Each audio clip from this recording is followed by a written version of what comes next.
Un Seat 600, Londres, anys 60. El conductor de l'aventura és el jove Josep Sunyer.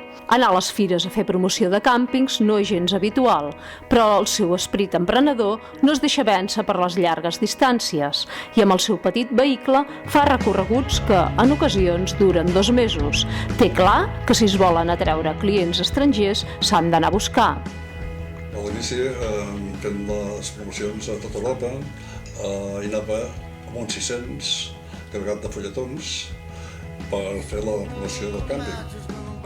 I de Londres, amb els seus 600 envoltat de grans cotxes, recorda una anècdota. A la fira de Londres, per descarregar vaig pujar el cotxe sobre la cera, vaig descarregar el cotxe, quan vaig tornar el cotxe no hi era, i jo, esclar, ja l'han robat. I no, el mateix policia se l'havien portat en un pàrquing i que el anés a buscar allà. Vaig anar allà a buscar-lo, em volia fer pagar una multa, vaig dir que no l'entenia, i aquell senyor policia em diu, saps què, per la primera vegada te l'emportes, però la pròxima aparca bé. I per aparcar bé, aparques en la butxaca de l'americà. L'inici de la trajectòria professional de Josep Sunyer Sabadí es remunta als anys 50. La família tenia un terreny a l'Escala i la idea de fer un càmping va sorgir després dels viatges a Europa, sobretot a França. Varen prendre nota d'aquest tipus de negoci i l'any 1958 es va obrir el càmping l'Escala. 10 anys més tard es va construir el càmping Les Dunes a Sant Pere Pescador. Vaig començar molt jove, em va agafar. O sigui, el turisme en si és molt interessant. Nosaltres en el càmping toquem moltes facetes diferents, o sigui, no és només purament el càmping, hi ha totes les instal·lacions que toquem tant de temes que al final t'agafa aquell gustillo t'agrada molt. Jo, les persones que coneixo del món del càmping, també. O sigui, és diferent tipus de turisme i diferent tipus de treball. I els anys han passat, però la pressió de Josep Sunyer pel sector del càmping segueix més viva que mai.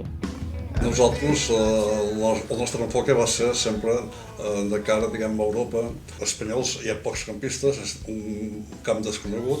En canvi, a Europa, sobretot Holanda, el 50% de la població és campista.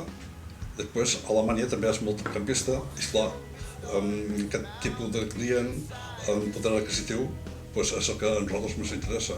El turisme ha evolucionat i els càmpings han crescut fins a convertir-se en parcs de vacances. Al càmping l'Escala s'hi concentren a l'estiu uns 500 turistes i a les Dunes uns 5.000. Als anys 80 es va crear una estructura d'oci amb piscines, pistes de tennis, minigolf, camps esportius i fins i tot un pub, la Cova, i una discoteca, Fata Morgana, un referent de l'època. Tenim aquestes famílies, perquè és un càmping familiar, que repeteixen molt d'anys. I aquí a les Dunes tenim un avantatge que les persones són numerades. Ells poden triar la seva parcel·la i així es retroben amb altres amics cada any que se pregunten per les dates que faran de vacances per trobar-se en el càmping Les Dunes. I Josep Sunyer té gravades a la memòria nombroses anècdotes viscudes en els seus càmpings. Era un belga i una holandesa que es van conèixer aquí al càmping i es van poder casar aquí al càmping. Al cap d'uns anys van venir a casar-se en el càmping. I també va ser molt curiós que, vestits d'ell d'una forma militar, ella de blanc, molt curiós. Aquí en aquell temps també feien missa.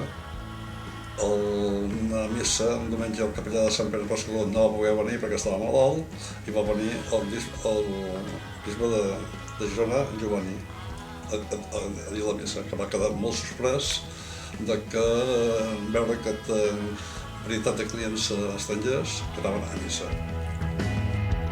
Josep Sunyer s'ha dedicat de ple al món del càmping i la seva tasca ha estat reconeguda a nivell internacional.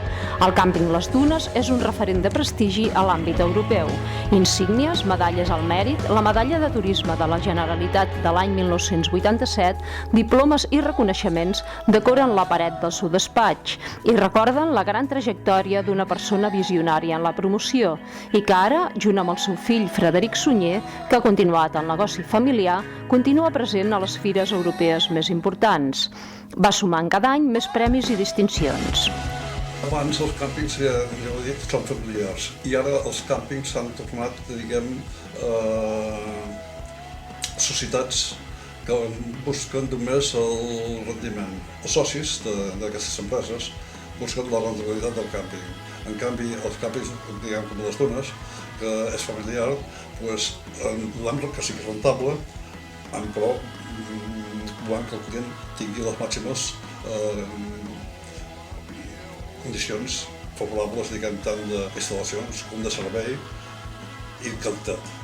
Com que avui dia és car, les estàncies, els menjars, els beures, i el client vol el mateix preu, vol igual que a casa seu o millor. Josep Sunyer també ha dedicat la seva energia a la millora continuada del sector, des de les juntes en les quals ha estat membre, la de l'Associació de Girona, la Federació Catalana i l'Espanyola.